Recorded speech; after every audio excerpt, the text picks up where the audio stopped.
everyone, and welcome to Passionate and Practical, the art of dreaming, doing, and serving. I'm your host, Lexi, and today is a bonus episode all about you. It's about who you are in your identity and who you were before you were a wife, who you were before you were a mama and a homeowner and a career person. So I kind of want to just dive right in to talk about some of these topics and hopefully encourage you that if you feel like when you became a wife that you kind of backed off of some of your passions or some of what you felt called to do because you felt like it needed to take a back seat. I want to kind of resurface some of these things and hopefully encourage you to take some steps towards following your passion. And most importantly, I say passion, but what's even deeper than that is your purpose and your calling that's been placed on you before you were born. So it sounds a little heavy, but it's also a lot easier to figure out your purpose rather than just chasing the world's version of what you should do, because we lean into Jesus and then He responds with what we are called to do, which is incredible. And the more we know Him, the more we know who we are, because we know whose we are. And so I want to just dive right in. A couple months ago, I was having a chat with my sister, and she's so wise. She's my baby sister, but she was just talking to me about some of the things that I was frustrated with in marriage and how I could take it upon myself to actually improve some of the things that I was frustrated about. And honestly, it was such silly things. Like I wanted to be more spontaneous and adventurous, and I wanted to go on some fancier, date nights, because I'm a foodie and I love eating fancy food. It's the hoity-toityest thing about me, but I'm not a big shopper. I'm not into jewelry. So that's the one thing that I always say is that's the thing that makes me, I guess,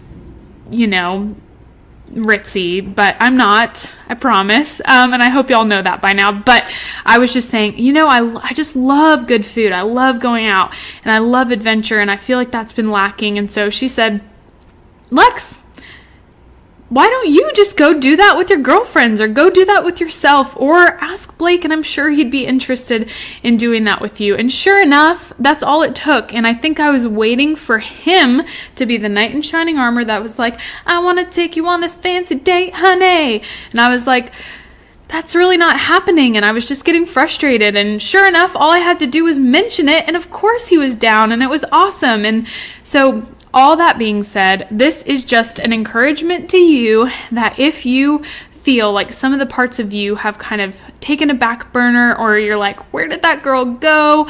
When I was 18, I was this, and this. I was the life of the party. I was, president of my sorority, whatever your thing was that you feel like is no longer.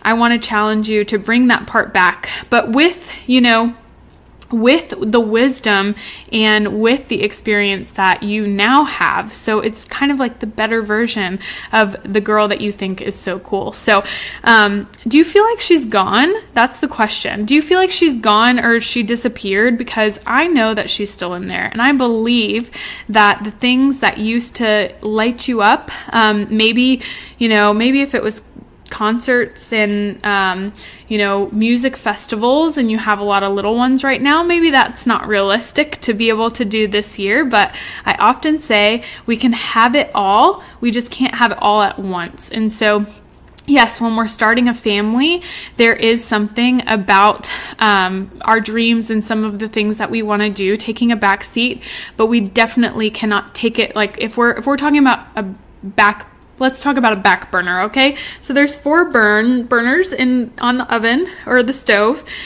and at one point you had the biggest pot with your passions, and then you got married and you moved it to a medium-sized pot, and then you had kids and you moved it to a small pot. That's fine. Just don't take it off the burners and just let it go and turn into lukewarm water. So I just made that up right now, and I have no idea if that makes sense, but for me it did. I'm pregnant. Just give me grace. Anyways, I believe she's still in there. So the things that used to fire you up, I do think that there is something amazing about your specific passions and your specific calling. And so I just want to encourage you. So for me, transition in marriage looked a lot like the day I went to change out my social security card at the office, and I gave them my old one that said Alexa Nicole Bouchard, which is my maiden name, and I gave it to them, and they held it up, and it was way more dramatic to me than it was for them. I'm going to shred this now, okay? And I was like, oh no. And I didn't realize that I had that attachment to my identity of who I used to be, because I knew that this was a new chapter and a new season. And so I hadn't heard people talk about that. So I was like, am I weird? Is this weird that I'm having a hard time? I always wanted to have a new last name. I always wanted to be a wife. But now that it's happening, I'm kind of scared. And so I want to tell you, if you're in that season, it's completely normal. And I was having a chat with someone who's newly married. And she was kind of asking some of these questions like, what does it look like to still be me, but also respect my husband, who is a little bit more reserved and I'm a little bit more opinionated? And how do we navigate that?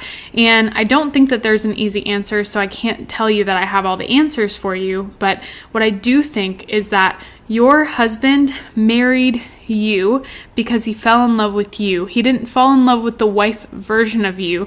And if he did, he got it wrong, because there's no way that someone's potential when they're dating is going to be exactly what happens when they're an actual spouse. It's just not the reality. But if you're true to who you are and your character, and you don't change who you've always been, and if you're outgoing and say opinionated things like I always have, my husband was not surprised when we got married, and I was still doing that, Like, there's some ways that I've tamed it down, and I've learned to have more tact, and I'm super thankful I'm married to him because he teaches me tact.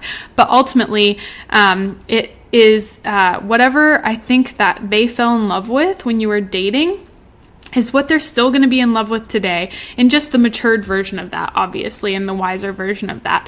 So that's hopefully an encouragement if you are newly-ish married. And for motherhood, the transition for me was feeling like a milk machine. Honestly, I felt like, goodness gracious, is my body just not my body anymore? And that's kind of a weird transition for a lot of women, to feel like, gosh, like this child really needs me, and it's really beautiful and it's really miraculous, but it's also a lot of work. And I ate like a growing teenage boy when I was breastfeeding. I mean, let's just be honest. I eat like a growing teenage boy when I'm not pregnant, when I'm not nursing, but it's just like really extra amplified. So I just felt kind of like, wow, I'm a wife and a mom, and I have wife duties and I have motherhood duties, and where does self-care for me come in? Where do I take a shower or brush my teeth and these things? And so as I kind of got into motherhood a little bit and being a wife a little bit, instead of asking myself, what does it look like to be a mother in society standards, I started asking myself, what does it look like to be Lexi as a mom? And then it allowed me to still be me and just add the other person. And so there's definitely times where we die to self and we are selfless and we choose to serve even when it is not within our character scope or is not within our strengths. But overall, I do feel like it's been a lot easier for me to be a mom without that pressure of this is the checklist of what perfect motherhood looks like. And so take yourself out of that equation and just ask yourself, what does it look like to be a healthy mama apart from the world standards?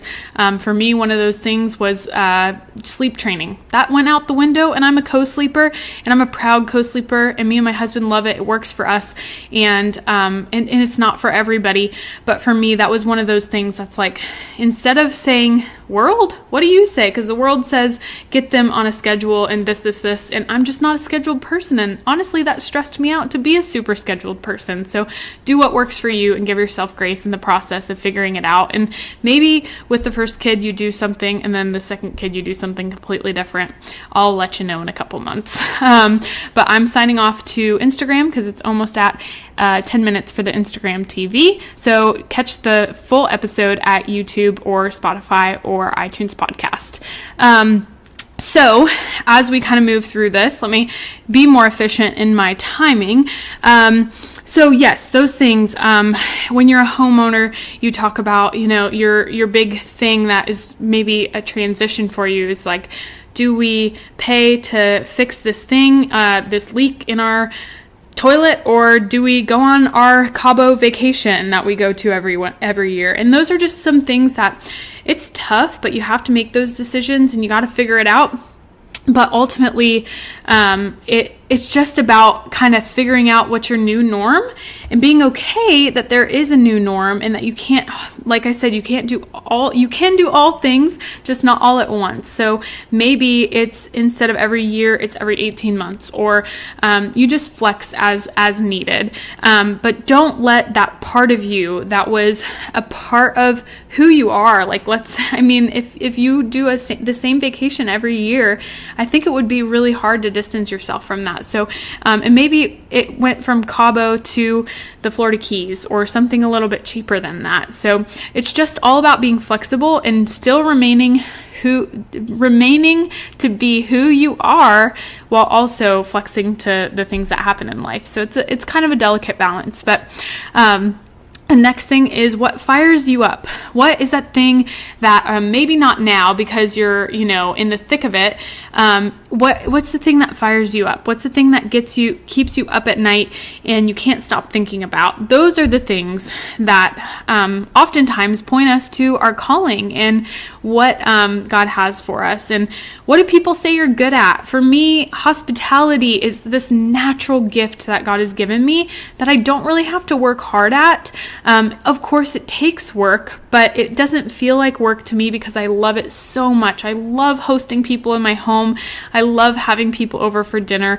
Blake and I, when we first got married, started doing weekly pizza nights, and we would just have anybody and everybody. If we met them for the first time or they were good pals of ours, we would just invite them to make homemade pizza with us. And of course, I had gluten-free crust, but it was just such a fun season of life, opening our doors. So what's that thing that comes so easy to you, but is kingdom minded and gives the ability to serve others?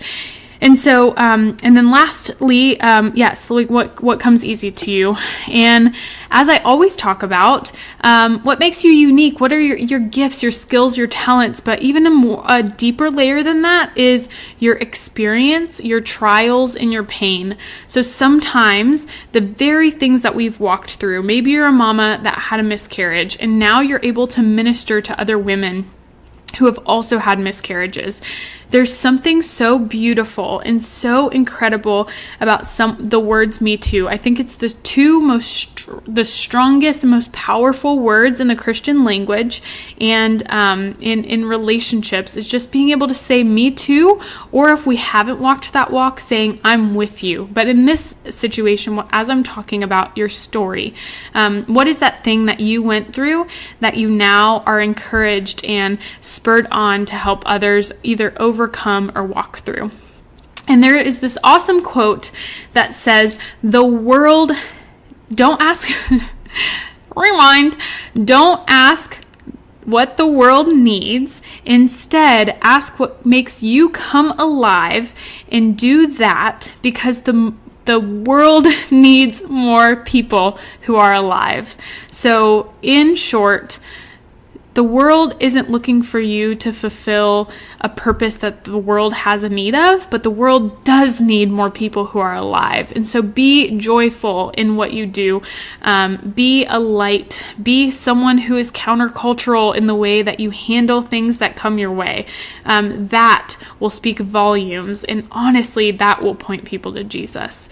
So my challenge to you today, it's simple. Do something today that scares you. If you want to start an Etsy shop, go to Michael's or Joanne Fabrics or whatever the craft store is, get your supplies, and put some pictures online. I'm all about launch and then perfect. When I started Airbnb, I had 2 beds. I didn't have hardly any money, but I knew I had sheets and I had covers, and that is what I worked with, and I priced accordingly. And now me and my husband have almost 700 100 Airbnb reviews. And it's incredible that this little dream and desire in my heart to own a bed and breakfast is now something that I get to do almost full time. And we currently have 3 Airbnbs going down to 2, and it's just been such a fun season. And so what is that thing that you want to do? Challenge yourself to do something today, whether it's making a phone call to someone who offered to mentor you in business, or if it's just getting a membership to the zoo for your kids, and it's secretly something you really want to do. Do something for you that makes you come alive. And then finally, make a list of what was true about that person that you think is the best version of yourself. Maybe it's when you were 18 and in college and you were this, and this, or maybe it was when you were 25.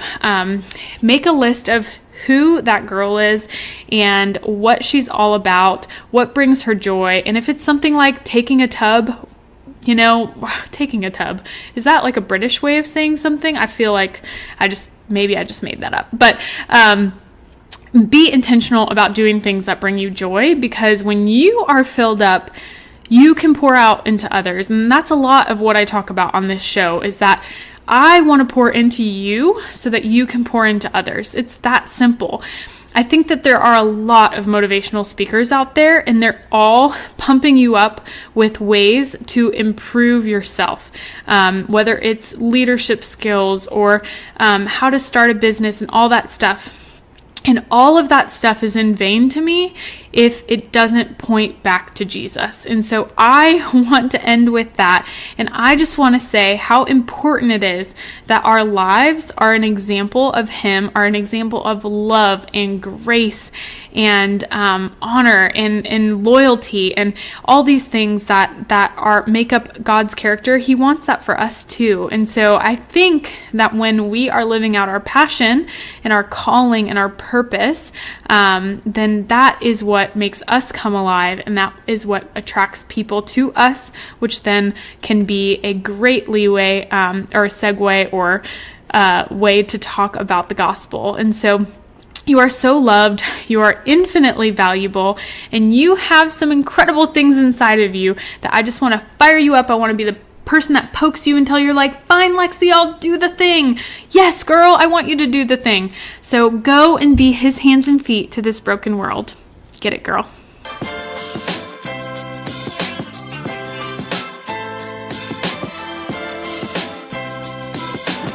Thank you so much for taking the time out of your day. If this message has encouraged you, then please click to subscribe and share with a friend who may be inspired by the message. Also, if you have an event coming up and you're looking for a speaker, click the link below to get in touch with me.